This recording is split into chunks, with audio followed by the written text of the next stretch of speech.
The Prologue of Clopas, from an Accidental Christ. The story of Jesus as told by his uncle.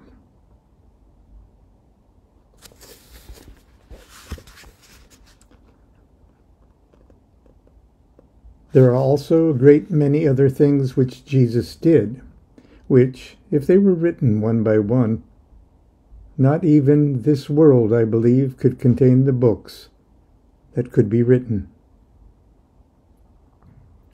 Let it first be said that I'm not the author of this story.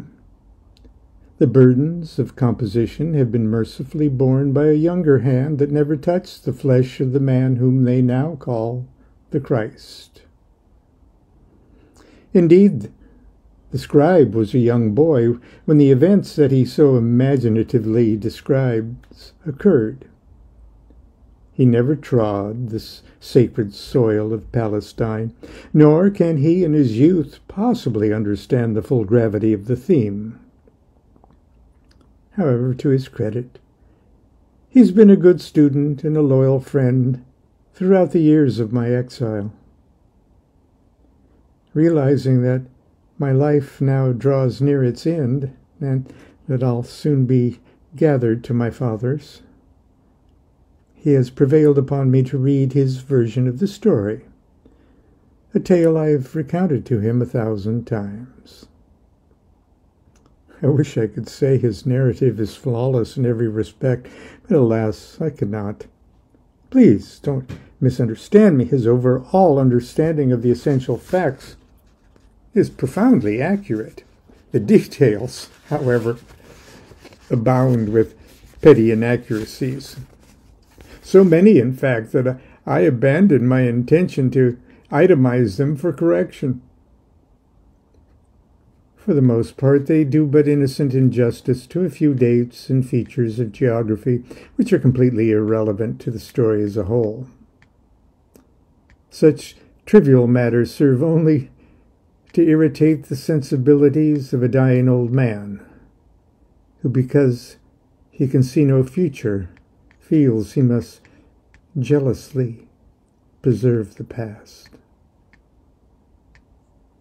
I hope the reader will forgive the author, as I have done, for his litany of minor errors, realizing that ultimately the underlying truth is not revealed in the details. As progenitor of the tale, I unreservedly affirm that he has remained throughout an unyielding servant of the truth. I believe, however, that future generations of readers might appreciate, by way of introduction, a glimpse into the historic milieu of the story. I am an adept student of the past, and I know very well that those who conquer create history to conceal their crimes and justify their infamies. It is inevitable. Information that is today common knowledge will one day be torn from cultural memory so that history can be remolded to serve the expedience of entrenched power.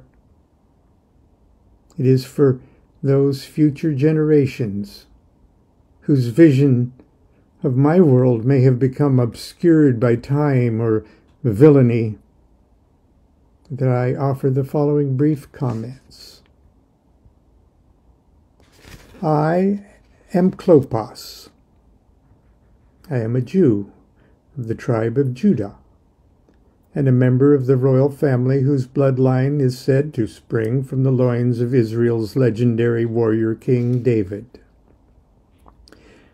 Whether or not this is true matters little.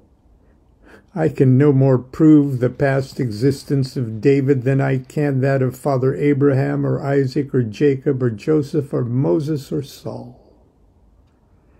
They live in Scripture, and Scripture makes them real to my people. My grandfather became wealthy in the frankincense trade. His wealth bought him power and influence. My father, Heli, before I was born, waged a bloodless struggle with Herod the Great for the throne of Israel. The political realities of the day dictated victory for Herod. But my father, as consolation, was awarded the spiritual stewardship of the vast multitude of wealthy Jews living outside of Israel and Judea, especially those thriving in Ephesus and the 5 provinces of Asia Minor. These Hellenized but pious diasporic Jews paid a yearly tax to my father, who in turn forwarded a portion of the funds to Herod the Great for his monumental building projects. In addition to collecting taxes from the diaspora, Heli created new Jews by baptizing Gentiles who were attracted to the concept of a single deity. My family has been prosperous for generations, but Heli's uneasy partnership with Herod created a fortune that rivaled that of the king himself. My father's first wife was also of royal blood. She died giving birth to a son named Joseph. Father married again the following year, and 3 years later I was born. My half-brother Joseph would, late in life, wed a high-born maid of the tribe of Benjamin. A male child born of this union represented the mystical grafting of the bloodlines of Israel's first 2 kings, Saul of the tribe of Benjamin and David of the tribe of Judah. In the vineyard of Jewish royalty, the fruit of this union was the hereditary King of the Jews, whom many would hail as Messiah, the Anointed One, and whom the Greeks called the Christ.